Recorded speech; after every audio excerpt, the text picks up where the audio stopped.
आज हम वीकेजी एकेडमिक्स में क्लास 9th का स्ट्रक्चर ऑफ एटम पार्ट 1 देखेंगे। तो इसमें हम लोग पहले जान चुके हैं एटम्स एंड मॉलिक्यूल चैप्टर में कि एटम्स क्या होता है, इनडिविजिबल पार्टिकल होता है किसी भी सब्सटेंस का, उसको एटम बोलते हैं। ग्रीक फिलोसोफर ल्यूसिपस और डेमोक्रिटस ने एटम के बारे में बताया था ऐसा। फिर इंडियन फिलोसोफर महर्षि कनाद ने बताया था कि किसी भी सब्सटेंस का सबसे छोटे से छोटा जो कण होता है उसको परमाणु नाम दिया था। फिर आगे एटम्स के बारे में जो एटॉमिक थ्योरी दिया जॉन डाल्टन ने दिया था, ये भी हम लोग पिछले चैप्टर में पढ़ चुके हैं एटम्स एंड मॉलिक्यूल में, कि एटम्स जो रहते हैं वो किसी सेम एलिमेंट के सारे एटम एक जैसे होते हैं। एटम सबसे स्मॉलेस्ट पार्टिकल होता है। एटम्स कंबाइन होते हैं और कंपाउंड फॉर्म करते हैं सिंपल होल नंबर रेशियो में। ये सब जो हम लोग जो एटॉमिक थ्योरी जो है जॉन डाल्टन की थ्योरी पिछले चैप्टर में पढ़ चुके हैं। अब हुआ ये था कि जो जब 19th सेंचुरी का एंड आ रहा था तो उसके पहले जो है कुछ सब एटॉमिक पार्टिकल के बारे में पता तो चल चुका था, इलेक्ट्रॉन के बारे में पता चल चुका था, लेकिन एटम दिखता कैसा है उसके लिए वो एक चैलेंज था साइंटिस्ट लोग के लिए। तो यहीं पे इस चैप्टर में हम लोग स्ट्रक्चर ऑफ एटम के बारे में ही पढ़ने वाले हैं कि एटम दिखता कैसा था करके। तो अब हम आगे देखते हैं सब एटॉमिक पार्टिकल्स। सब एटॉमिक पार्टिकल्स मतलब एटम के अंदर कौन कौन से पार्टिकल थे, तो उसमें इलेक्ट्रॉन, प्रोटॉन, न्यूट्रॉन आए। इलेक्ट्रॉन का जो डिस्कवरी है जे थॉमसन ने किया। प्रोटॉन का डिस्कवरी जो है गोल्डस्टीन ने किया और न्यूट्रॉन का डिस्कवरी चैडविक ने किया। इलेक्ट्रॉन का चार्ज जो रहता है वो -1 बोलते हैं या -1.6 इंटू 10⁻⁻19 कूलाम होता है। प्रोटॉन पॉजिटिव चार्ज पार्टिकल रहता है, इसका चार्ज प्लस में होता है। न्यूट्रॉन जो रहता है वो न्यूट्रल होता है, उसका कोई चार्ज नहीं होता। अब इलेक्ट्रॉन का मास 9.1 इंटू 10⁻31 किलोग्राम, प्रोटॉन का मास 1.67 इंटू 10⁻27 किलोग्राम और न्यूट्रॉन का मास भी प्रोटॉन के मास के बराबर होता है। अब यहाँ पे एक चीज देखने वाली बात ये भी है कि जो इलेक्ट्रॉन का मास जो रहता है वो हाइड्रोजन के मास का 1/1840 टाइम्स होता है, मतलब ऑलमोस्ट नेग्लिजिबल रहता है। यानी इलेक्ट्रॉन का मास प्रोटॉन के मास का भी इतना ही टाइम्स रहता है, मतलब ऑलमोस्ट नेग्लिजिबल रहता है। अब आगे देखेंगे हम लोग मॉडल्स ऑफ एटम में। तो एटम का जो पहला मॉडल जो दिया वो जे थॉमसन ने दिया, जिसको हम लोग थॉमसन एटॉमिक मॉडल बोलते हैं। थॉमसन एटॉमिक मॉडल में थॉमसन ने एक्चुअली जो है एक एक्सपेरिमेंट किया था पहले, और उसने जो डिस्चार्ज ट्यूब पे जो है वहाँ पे एक्सपेरिमेंट किया था। तो डिस्चार्ज ट्यूब के एक्सपेरिमेंट में उन्होंने देखा कि कैथोड से कुछ इनविजिबल पार्टिकल्स निकल रहे हैं, उनको कैथोड रेज, उन पार्टिकल से मिलने वाली जो रेज को कैथोड रेज नाम दिया गया। उसके बाद थॉमसन ने जो है आगे जो मॉडल दिया, मॉडल ये था, उस मॉडल का नाम था वाटरमेलन मॉडल या फिर प्लम पुडिंग मॉडल। तो मॉडल ये था कि इसमें एक पॉजिटिव चार्ज पूरा स्फीयर रहता है, पॉजिटिव चार्ज स्फीयर रहता है जिसका मैट्रिक्स पूरा पॉजिटिव चार्ज रहता है, और उसके बीच बीच में इलेक्ट्रॉन एम्बेडेड होते हैं, धंसे हुए रहते हैं। तो ये जो है थॉमसन का मॉडल था। और जो बोला था कि एटम जो रहता है वो न्यूट्रल होता है क्योंकि जो पॉजिटिव चार्ज और नेगेटिव चार्ज एक दूसरे के बराबर होते हैं। तो ये थॉमसन का मॉडल था।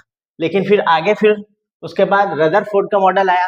रदरफोर्ड का जो मॉडल था उसके लिए जो एक्सपेरिमेंट हुआ था, उस एक्सपेरिमेंट का नाम है alpha particle gold foil scattering experiment. Alpha particle gold foil scattering experiment. इसमें अल्फा पार्टिकल जो पॉजिटिव चार्ज पार्टिकल होते हैं +2 चार्ज होता है जिसका मास 4 होता है, मतलब ये हीलियम के एटम के बराबर होता है। तो ये अल्फा पार्टिकल को गोल्ड फॉइल पे बम्बार्ड किया गया, उसको प्रोजेक्ट किया गया। गोल्ड फॉइल का जो थिकनेस था लगभग 1000 एटम के बराबर थिकनेस था। जब इसमें अल्फा पार्टिकल को बम्बार्ड किया गया तो उसमें ऑब्जर्व ये किया गया कि जो ज्यादातर अल्फा पार्टिकल आर पर सीधे निकल गए, फिर कुछ अल्फा पार्टिकल जो है थोड़े से एंगल से जाके मुड़ गए, स्मॉल एंगल से जाके ऐसे मुड़ गए, और करीब 12,000 में 1 या 2 अल्फा पार्टिकल जो है लोग वापस आ गए। इस प्रकार का ऑब्जर्वेशन हुआ इसमें। अब इसके बेसिस पे जो कंक्लूजन निकला, कंक्लूजन ये निकला कि एटम का ज्यादातर हिस्सा जो है खाली है, एम्प्टी है। फिर उसके बाद पॉजिटिव चार्ज पूरा जो रहता है एटम का एक छोटे से जगह में है, छोटे से स्पेस में है, ये पता चला। और फिर उसका जो है मास और पूरा पॉजिटिव चार्ज जो है बहुत छोटे से जगह में होगा, छोटे से वॉल्यूम में होगा, ये कंक्लूजन निकाला गया। अब इस बेसिस पे जो न्यूक्लियर एटम का जो मॉडल दिया गया उस मॉडल को बोला गया nuclear model of atom, Rutherford's nuclear model of atom.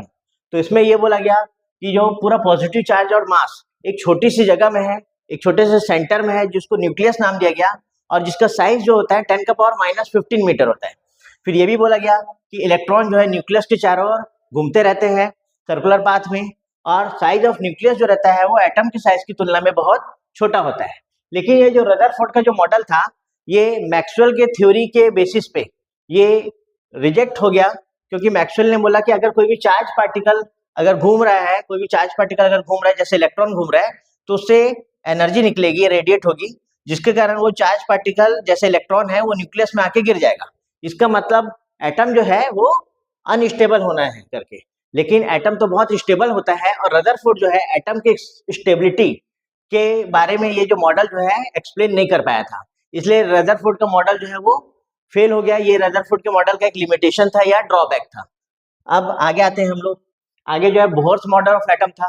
तो बोहर्स मॉडल ऑफ एटम में ये बोला गया कि पूरा पॉजिटिव चार्ज और पूरा मास जो है वो सेंटर में ही रहेगा, मतलब न्यूक्लियस में रहेगा। एटम का मास और पॉजिटिव चार्ज पूरा न्यूक्लियस में रहेगा, और इलेक्ट्रॉन जो रहेंगे वो न्यूक्लियस के चारों ओर सर्कुलर पाथ में घूमेंगे।